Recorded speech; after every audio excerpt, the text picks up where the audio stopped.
HAMISH MCNICOL Last updated 0500, September 24, 2017. Media organizations wedded to print are the only ones who are doom and gloom about the industry. The good old days of writing a blank check for journalism are gone after the industry started giving away its product for free on the internet, International News Media Association Chief Executive Earl Wilkinson says. But the industry doom and gloom was hard to understand, he said, because while news on paper might be getting thinner, news organizations were still robust. We're just trying to figure it out, he said. INMA Chief Executive Earl Wilkinson says, being different and create requires a tough cultural change in newsrooms. What this looks like, however, would be different for every newsroom and different for every part of the world. Read more. Deadline set in Fairfax's merger appeal against Comcom refusal. Editors tell the Commerce Commission declining media merger is wrong. Peter Thompson new thinking needed to respond to the INMA Fairfax merger decision and being different to other news organizations, rather than being focused on being better, was what was needed.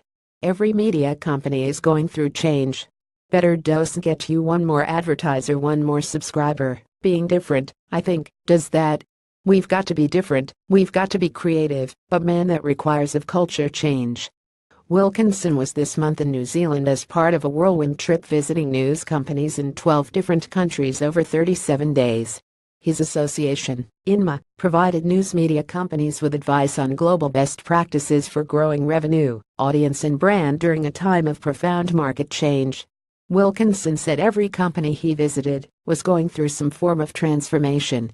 But where a few years ago most companies were asking how they could get back to the good old days, where the money was big and easy, they now understood those days were gone. As such, the focus had shifted to optimizing the formula of journalism, audiences, subscriptions and advertising, as well as creating new value for all of that. Today the business is transforming, it's more complicated, it may be more interesting. I think we're all used to the constant disruption. It's baked into the formula of what we've got to do over the next 10 years, and we don't stress out about it anymore. Wilkinson said one of the most fascinating things about the development of journalism was that after 500 years print and journalism had been meshed together.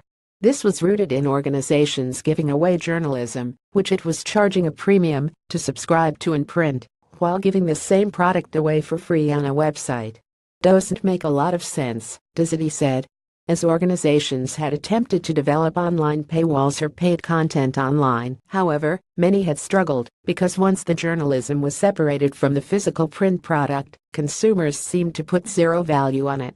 They, I guess, in their minds, were paying for the printing and the packaging and the delivery, and the journalism is just something else.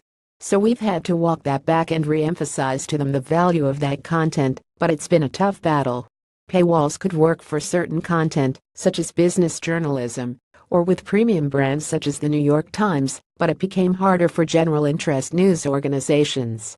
A big story in a local community interest paper could be interesting, but a small brief in a business publication could make someone $1 million, he said. The question, therefore, was what's the value of content? It's 2017, and we're still discovering these lessons. It's not like we've got 150 years of optimizing a model already proven, we're still trying to prove the model. All we've proven so far is that high journalism brands and financial journalism brands can demand a premium. That is literally the only thing we've proven so far. Wilkinson said he was a believer in brands over content. Consumers wanted to have a full relationship with news brands, whatever way that looked: print, mobile, news alerts, newsletters. A full relationship could be monetized and meant news organizations needed to be in the business of attracting them to their brand at all costs. This meant the old rules of journalism, while a good starting point, needed to change to one where it was all about telling stories with an authentic voice. Attracting audiences en masse with light stories could do damage, he said, but mediocrity was worse. The bigger damage to brands is just intense mediocrity, intense coloring inside the lines of the rules of journalism, in an age where the average consumer has no clue. To a consuming public today with many choices, they are not buying mediocre and they're not buying middle of the road, they're not buying vanilla ice cream. I really honestly do not understand the doom and gloom. The only people who are doom and gloom are the people who are wedded to print stuff.